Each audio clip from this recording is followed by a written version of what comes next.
I have made a heck of a lot of money investing in crypto, but before that I also lost a heck of a lot of money investing in crypto. In this short video, I'm going to tell you the top 5 things that I wish I knew before I started investing in crypto so that you don't make the same mistakes that I did. Please remember that I'm not a qualified financial advisor. Anything I say in this video is just my own personal views.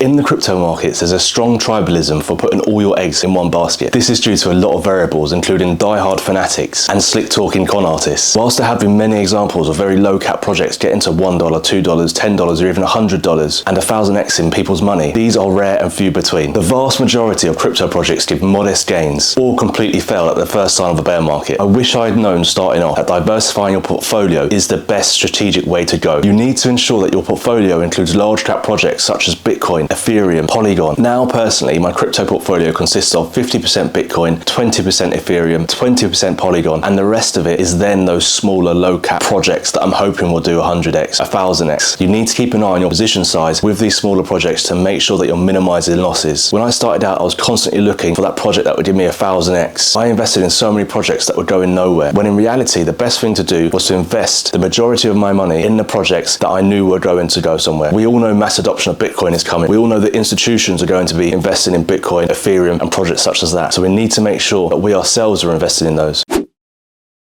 One of the most amazing things about open source technologies is that the average person can check out the latest developer activity on projects to get a better read of where the project is going. A lot of projects, but not all of them, will also provide a link to its GitHub repository that allows an up-to-date look at the latest work being done on a project. If the last GitHub entry was months ago, but the roadmap says they have major releases coming soon, well then something doesn't add up. That could be a red flag that the project is trying to scam itself to success before slowly rug-pulling investors.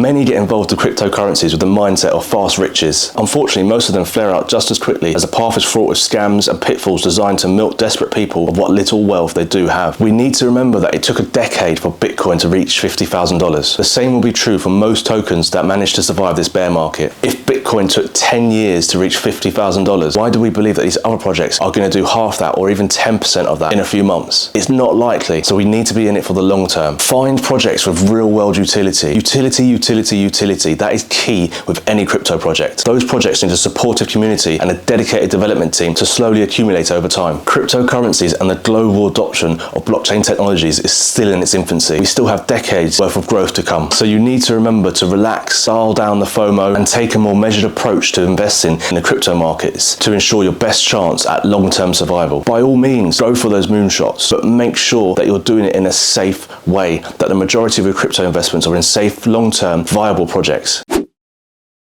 I have paid a heck of a lot of money on taxes from cryptocurrency because when I first started, I wasn't particularly tax efficient. Now, there are huge amounts of information out there about taxation and regulatory concerns, and I don't have time to go through all of these in this video. However, if you want me to dedicate a video to talking about tax and how you can be the most tax efficient that you can be, then let me know in the comments and I'll make sure to do one. Essentially though, you need to research your own country's tax laws. Each of them are different. You need to find a way to be the most tax efficient that you can. I'm not talking about tax evasion because that's illegal. I'm talking about paying the lowest amount of taxes that you can. There are hundreds of ways out there to minimize the taxes that you're paying, including citizen by investment programs, move into a zero tax country, reinvest in your crypto gains, setting up limited companies. The list is absolutely endless, and you need to do that research, because if you don't, you'll end up paying out thousands and thousands of pounds that you didn't need to in order to stay on the right side of your government. Remember, we want to pay the least amount of taxes that we can while still staying legal.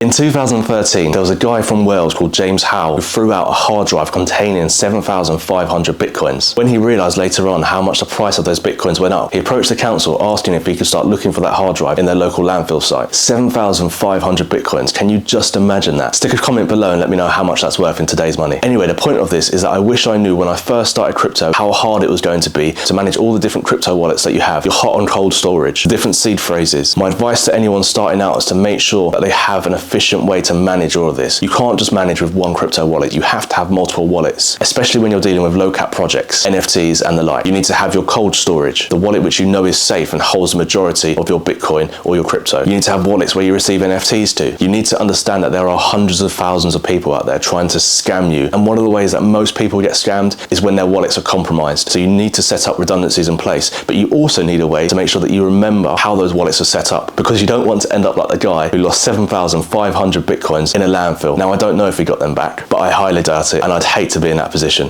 Let's put it out to the audience. What do you wish that you knew when you started out in crypto? Also, watch this video above if you want to know top 5 mistakes that new crypto investors make.